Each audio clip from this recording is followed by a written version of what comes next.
Innovating Education Learning World in association with WISE, an initiative of Qatar Foundation. There are more than 1,000 education decision makers here at the WISE World Innovation Summit for Education in Doha. The summit aims to help develop education, nurture new approaches, and promote best learning practices. This year's theme is Collaborating for Change, and 6 projects with transforming impact have won prizes for their extraordinary work. We look at 2 of them this week, and we will be looking at the others later on. And now, a former movie executive says he has found his inspiration in the most underprivileged Cambodian children scavenging the streets. An inspiration for a movie? No. An educational charity to help people climb out of the country's sprawling dumps. Let's find out more about the award-winning Cambodian Children's Fund.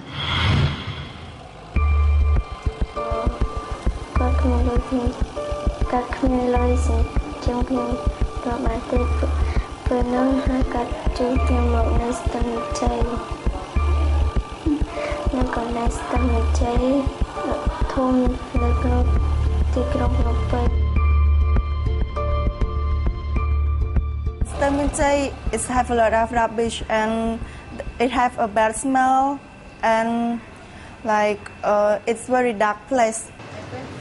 Nay was just 10 years old when she came to Phnom Penh from her family home in Kandal province, 20 kilometers south of the Cambodian capital.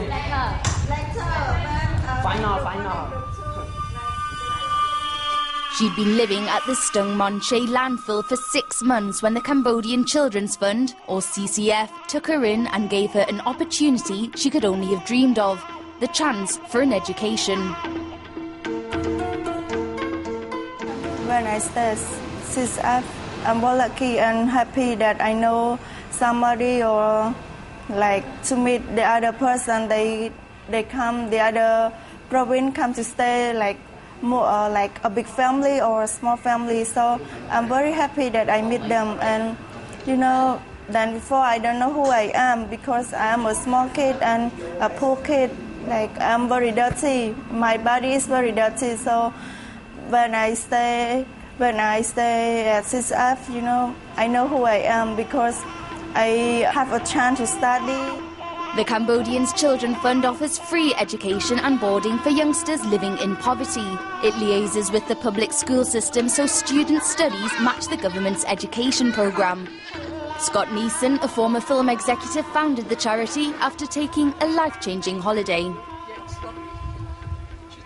I went to the garbage dump and it was the most appalling situation. I've never seen anything as dire. It was like the apocalypse. 1,500 children living on a garbage dump, most times without parents. They were living there, eating there. Several children hadn't left there for years. They'd lived on this garbage dump for years. So having the children in front of me, and there's no one else to help, it became my problem. And that's how I did this massive change from being totally disengaged with charitable work to now doing, that's all I do. The CCF offers a comprehensive education programme from nursery through to secondary level. The students are taught English language and computer skills, as well as the main subjects of the public school curriculum. Despite their different backgrounds here, they're equals and eager to learn.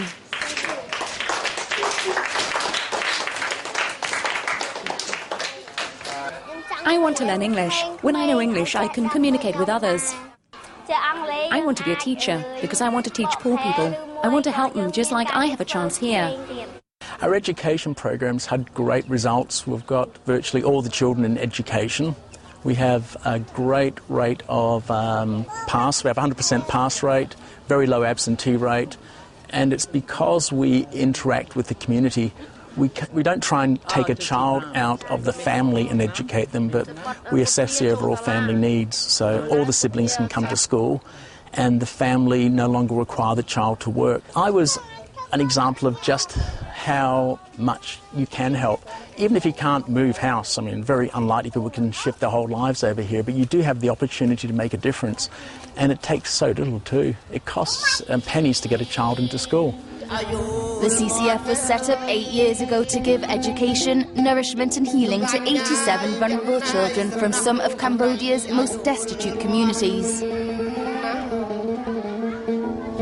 Today, the organisation takes care of more than 1,200 youngsters and extends its services to provide for their families and communities in crisis.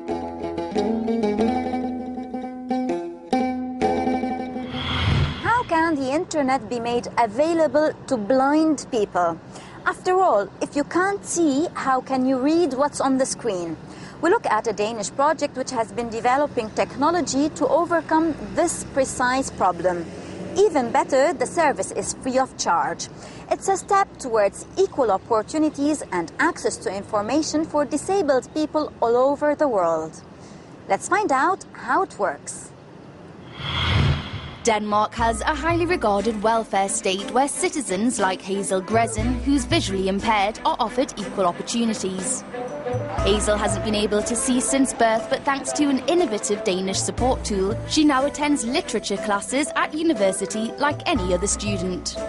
Once upon a time there was a prince who wanted to marry a princess, but she would have to be a real princess. He traveled all over the world to find one, but nowhere could he get what he wanted.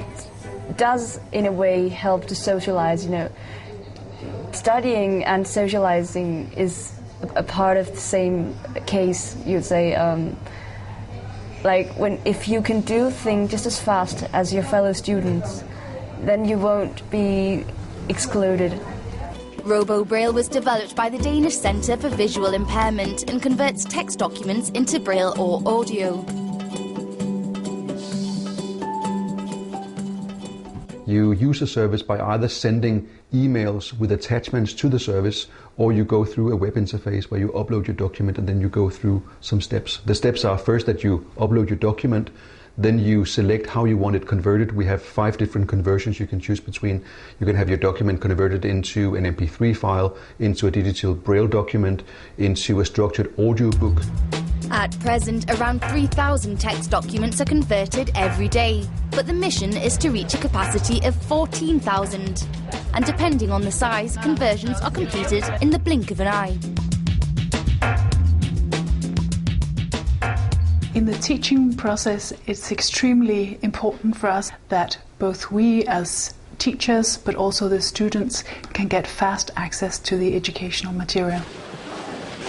We are exploring how RoboBraille will work as a learning tool instead of just an assistive tool, because that's very interesting for us as educators to see if this actually will promote learning and if that causes us to change the didactics of how we work in the classroom. Good news for Hazel, who, like many, is a regular of the service that's free to non-commercial users. The modified documents can be read through her tactile Braille display or simply downloaded and played through her PC. In the future, we would like to see more institutional users, and we would especially like to see more universities sign up to use the RoboBraille interface on their websites in order to support their disabled students.